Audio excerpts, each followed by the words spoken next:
She was found on the outskirts of the town, her body covered in blood, her face disfigured by blows. There were deep strangulation marks on her neck, and torn clothes were lying nearby. A few days before her death, the girl confessed to the police. She had provided intimate services to the head priest of the parish. For this confession, which threatened his reputation, she paid with her life. The death of the young girl quickly became the main event for the entire town. The discovery of the body in the woods caused panic and shock. Such crimes in small-town American communities in the 1970s were extremely rare. Local police immediately came under public pressure to act. Photos of the crime scene, which were archived, showed signs of a struggle. The ground was dug up, the branches of the bush were broken, and the victim's clothing was stained with blood and torn fabric. The autopsy reports showed that death was caused by strangulation. The doctor noted multiple injuries to the face and body, apparently caused by human hands. This ruled out an accident. The examination also confirmed traces of sexual contact shortly before death. Everything indicated that the crime was personal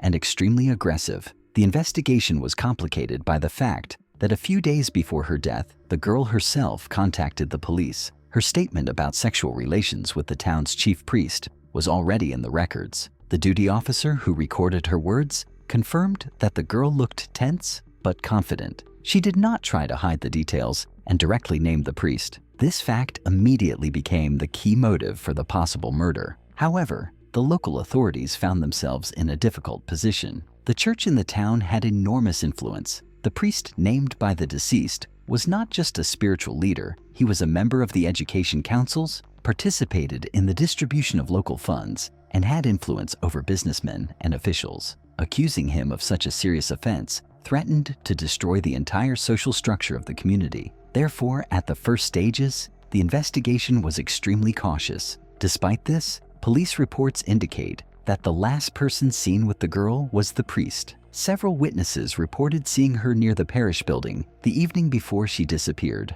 The priest's car was in the parking lot, and one witness claimed to have seen the girl getting into the car. This information contradicted the position of the cleric himself, who claimed that he was at home that evening and was not seeing anyone. Rumors gradually spread through the town. Residents discussed the details among themselves, but many were afraid to speak out. The family of the deceased insisted that their daughter's confession and her death were directly connected. The parents provided the police with entries from her diaries, in which the girl described meetings with the priest and hints that he had threatened her to remain silent. These materials increased suspicions, but at the same time provoked resistance from the church community, whose representatives called them slander. The police officers who handled the case noted constant pressure in their reports. The management demanded not to jump to conclusions, and every attempt to interrogate the priest ended in resistance from the lawyers he had managed to attract even before the official charges. The suspect used his connections, and any leak of information immediately caused a stir. Meanwhile, forensic scientists continued to collect evidence. They found fibers on the girl's clothes that matched the upholstery of the priest's car seats. The examination confirmed the match, but it did not provide a direct link between it and the murder. It was important to establish the exact time and place of the meeting, as well as to confirm the motive. The investigation faced a problem. There was enough evidence to suspect, but not enough for an official charge. The main witness, the deceased herself, could no longer testify. All other data was circumstantial evidence. Meanwhile, public opinion was divided. Some of the townspeople demanded justice and an open trial, while others wanted to protect the name of the priest, who had been a symbol of trust for decades. Thus, by the end of the second month of the investigation, the case was at a dead end. The police had a number of pieces of evidence pointing to the cleric's involvement, but pressure from the church and local authorities prevented them from moving forward. The story was gradually taking on the character of a confrontation. The truth about the crime against the girl was clashing with a system that was trying its best to preserve its own reputation. After the initial shock, the case entered a protracted and controversial investigation. The police formally continued their work, but every action was carried out under the watchful eye of city officials and church structures. The usual procedure for such crimes, a series of interrogations, analysis of physical evidence, collection of witness statements, was complicated by constant obstacles. The reports show that the priest's initial interrogations were mild. He refused to admit to having an intimate relationship with the girl, denied her statements, and claimed that their communication was limited to parish matters. The lawyers insisted on his complete non-involvement. When investigators tried to probe further, church council representatives filed a complaint with local authorities about violation of the honor of a minister. Thus, the police essentially received an unspoken order to act more cautiously. Meanwhile, forensic scientists continued their work. They retested the clothing and hair found at the crime scene. The tests confirmed the presence of particles of car upholstery similar to that used in the priest's car. Later, they added testimony from a mechanic at the auto repair shop who recalled seeing stains on the seats and signs of hasty dry cleaning several days after the murder. These details strengthened suspicions, but by legal standards, they remained circumstantial. The girls' diaries acquired special significance. They recorded the dates of meetings, mentions of pressure and fear. In one of the entries, she wrote that the priest promised to break her life if she revealed the truth. For her parents, these lines became direct evidence of guilt. But for the investigation, they had no procedural force. Without confirmation from witnesses or additional facts, the entries could be interpreted as subjective experiences. At the same time, tensions were growing in the town. The parishioners were divided. Some supported the family of the deceased, believing that the church was covering up the crime. Others defended the priest and accused the girl of slander. The atmosphere became tense. Conflicts were recorded on the streets. Threats were made against the relatives of the deceased. For a small community where everyone knew each other, such a split was devastating. The police tried to attract the attention of the district attorney's office to take the case to a higher level, but even there the situation remained complicated. The priest had connections not only in the local, but also in the regional administration. At every stage, the process was slowed down. Motions for detention were rejected, search warrants were not issued, and attempts to question parish employees were blocked by lawyers. However, several incidents reinforced suspicions. One witness reported seeing the priest's car on a country road on the night of the murder. Another claimed to have heard screams coming from a forest belt. These testimonies were recorded in the case file, but their reliability was questioned due to a lack of direct evidence. Particular attention was paid to the timeline.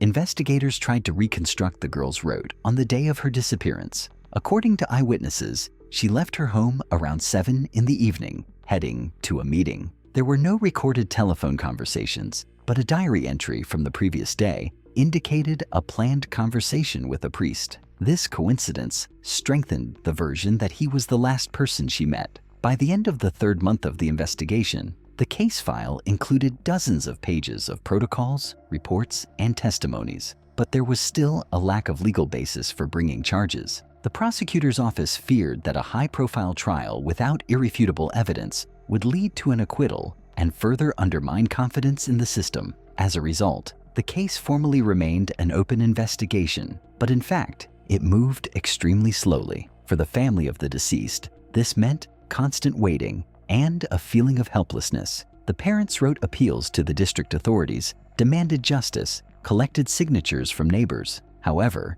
their efforts ran into closed doors. Each month without results only increased their suspicions that the authorities were trying to hush up the scandal. Thus, the investigation gradually turned into a struggle between the official system and the persistence of the victims' relatives. On the one hand, there was evidence and testimony pointing to a specific person. On the other, an influential structure did everything to prevent a public accusation. This confrontation became decisive in the further development of the story, turning the case from a criminal one into a social and political conflict. When the investigation reached a dead end, the town was divided into two camps. On one side were the family of the dead girl and those who believed in her confession, considering the priest guilty. On the other were numerous parishioners and influential residents who defended the church and demanded that the good name of the minister not be tarnished. The atmosphere became increasingly tense, turning the criminal case into a public conflict. The county newspapers first brought the story to the local press.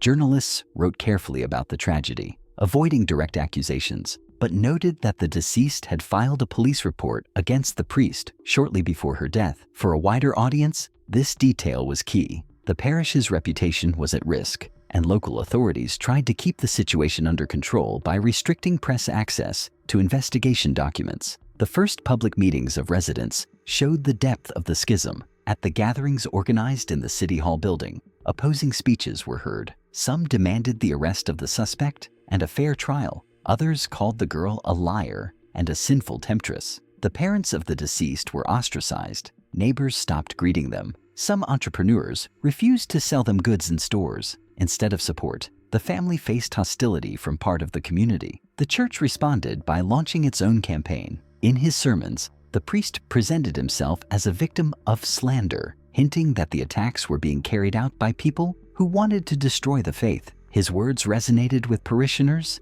many of whom depended on the church not only spiritually, but also materially. The parish did charity work, distributed aid, and supported schools. Thus, loyalty to the priest was maintained despite growing suspicions. Meanwhile, activists from among the family's supporters began distributing leaflets with excerpts from the girls' diaries. They provided specific dates of meetings and descriptions of pressure. These materials sparked a new wave of discussion. For some, they became confirmation of the priest's guilt. For others, a reason to accuse the family of denigrating the community. The conflicts went beyond verbal altercations. Cases of vandalism, threats were recorded, and a fight broke out at one of the meetings. The police were in an extremely difficult situation. On the one hand, it was necessary to continue the investigation. On the other, any drastic action could lead to mass unrest. The department's management in its memos directly indicated the need to balance between fulfilling duty and maintaining public order. In essence, law enforcement agencies ceased to be an independent instrument and became hostages of circumstances. The public outcry extended beyond the town, and journalists from major newspapers got involved. Their reporting was more forthright, openly hinting at attempts to cover up the crime and questioning why the priest remained free despite the evidence. This attracted the attention of human rights organizations, which sent inquiries to the district attorney's office. Under public pressure, the authorities were forced to take action. The priest was summoned for additional questioning, and his home and car were subjected to a superficial inspection. However, no new direct evidence was found. The lawyers used this to their advantage, claiming that the investigation was based solely on rumors and the emotional notes of the deceased. Meanwhile, the girl's family continued to defend their position. The parents filed a civil suit in court, demanding that the priest be found guilty and that he be compensated for the damage. This step caused even greater resonance. The court hearings became a public space where new details were revealed. The minutes of the hearings recorded the testimony of witnesses who mentioned the girl's meetings with the cleric, as well as details of his behavior in the days after the murder. However, here too the defense managed to hold its ground. Experienced lawyers claimed that all the charges were based on circumstantial evidence, and not a single piece of direct evidence linking the priest to the murder was presented. As a result, the case was once again left hanging in limbo. This was a difficult test for the town. Each step of the investigation caused a new round of confrontation. The situation turned into an open struggle not only for justice in a specific case, but also for the moral authority of the church, the government, and the family of the deceased. Despite the family's efforts and the support of a part of the public, the criminal investigation never resulted in formal charges being filed. The district attorney's office did not risk bringing the case to court, citing a lack of direct evidence. Formally, it remained open, but in fact, the investigation was frozen. For the family of the deceased, this meant that it was impossible to achieve justice through criminal proceedings. The civil suit also did not yield any tangible results. The court limited itself to the wording of insufficient evidence, and the priest's liability was not recognized even in civil proceedings. This outcome finally cemented the split in society. Some were sure that the crime had been hushed up, while others perceived the decision as proof of innocence. The priest himself soon left the city. According to the official version, he was transferred to another parish due to the escalation of conflict in the community. In fact, it was a way to relieve tension. His departure was accompanied by neither an apology nor an admission of guilt, and for many residents, it seemed like an indirect admission that the church was seeking to protect itself, not the truth. The girl's family remained in the city, but found themselves effectively isolated. Support from friends and neighbors was minimal, and part of the community continued to accuse them of defaming the good name of the parish. Over time, The parents filed several more appeals to federal agencies, but the case never progressed. In the archives, it was listed as an unsolved murder. The consequences of the tragedy were not only legal, but also social. The town was unable to restore its former calm for a long time. The event undermined trust in institutions, especially the church and the police. For some residents, it became obvious that influential figures were able to avoid responsibility, even if there were serious suspicions against them. For others, on the contrary, the story strengthened the conviction that the community must protect its leaders from attacks from outside. Over the years, the girl's case continued to be mentioned in investigative journalism and local publications as an example of the hushing up of crimes within religious structures. It became part of a larger picture when cases of abuse within the church and the protection its representatives received from the authorities began to be openly discussed in the United States. For the family, the story remains a personal tragedy without closure. Their daughter was murdered shortly after she came forward. Her confession led to her death, but justice never reached the man she named. In the end, the girl's story became a symbol of how the system can be stronger than an individual's fate, and the truth can be lost in layers of influence, fear, and social pressure.